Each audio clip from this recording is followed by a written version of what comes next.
देश की सबसे बड़ी एयरलाइन कंपनियों में से एक इंडिगो इन दिनों भारी अव्यवस्था का सामना कर रही है और इसका सीधा असर यात्रियों पर पड़ रहा है। पटना एयरपोर्ट पर सुबह से हंगामे जैसे हालात बने हुए हैं क्योंकि बड़ी संख्या में फ्लाइट्स अचानक कैंसिल कर दी गई हैं। यात्रियों का कहना है कि उन्हें ना तो समय पर जानकारी दी गई है और ना ही एयरलाइन की ओर से कोई स्पष्ट सहायता।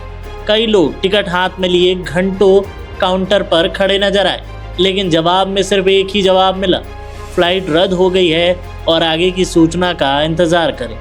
इंडिगो की अव्यवस्था की गंभीरता का अंदाज़ा इसी से लगाया जा सकता है कि कल 500 से भी ज़्यादा फ्लाइट्स कैंसिल हुई थी और आज भी 400 से ज़्यादा उड़ानें रद्द हो चुकी हैं। यह स्थिति देश के कई एयरपोर्ट्स पर अफरा तफरी मचा रही है। हमारी फ़्लाइट तो 3 तारीख को ही थी, 3 को कनेक्टिंग फ़्लाइट थी यहाँ से हैदराबाद, फिर वहाँ से पुणे, कैंसिल हो गई। फिर आज का टिकट उन्होंने शेड्यूल किया था, वो भी डिले है, कोई निश्चित नहीं जाएगी। और सबसे बड़ी बात है कि आगे की जो फ़्लाइट का जो इनका बुकिंग है उसका प्राइस इन्होंने इंक्रीज़ कर रखा है। वो क्यों? आप खुद ही क्राइसिस क्रिएट हो गया है आपका बिकॉज ऑफ यू गाइस, और आप कस्टमर को बोल रहे कि 28,000 30,000 दो। ये तो सप्लाई डिमांड नहीं है। ये तो अगर आप सब 15 तारीख का या 18 तारीख का बुक करने जाओगे, अब देखो 28,000 30,000 है। एक तो आप ये सब फ्लाइट कैंसिल कर चुके हो तो ऑब्वियसली डिमांड बढ़ेगा, लोग ट्राई करेंगे कुछ और दूसरे फ्लाइट में मिल जाए, तो उसके बेसिस पर आप प्राइस इंक्रीज़ कर रहे हो। आप सर्व नहीं कर रहे हो, फ्लाइट कैंसिल कर रहे हो और आगे की फ़्लाइट के आप प्राइस इंक्रीज़ कर रहे हो।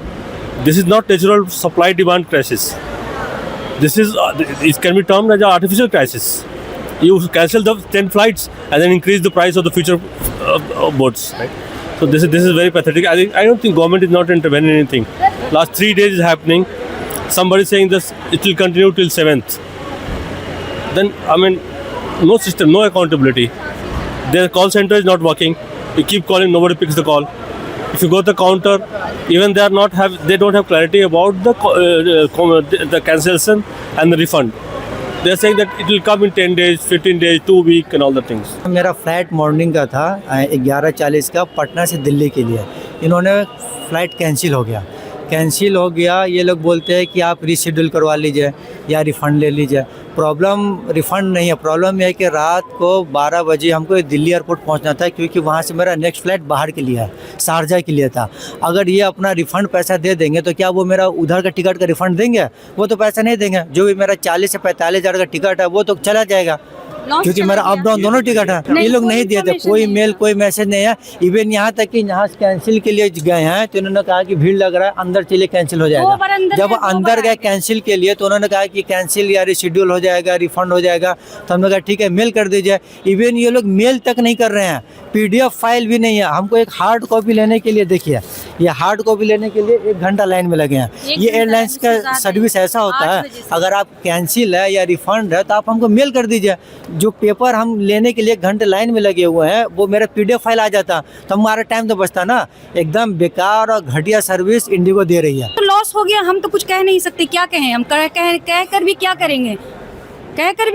क्योंकि कंपनी हम लोग को टिकट नहीं देती, हम लोग खुद से पॉकेट से लगा कर जा रहे हैं। सही व्यवहार तो सही है इन लोग का कोई गलती नहीं है, लेकिन जो मैसेज करते हैं उनका तो गलती है। मैसेज तो पहले करना चाहिए।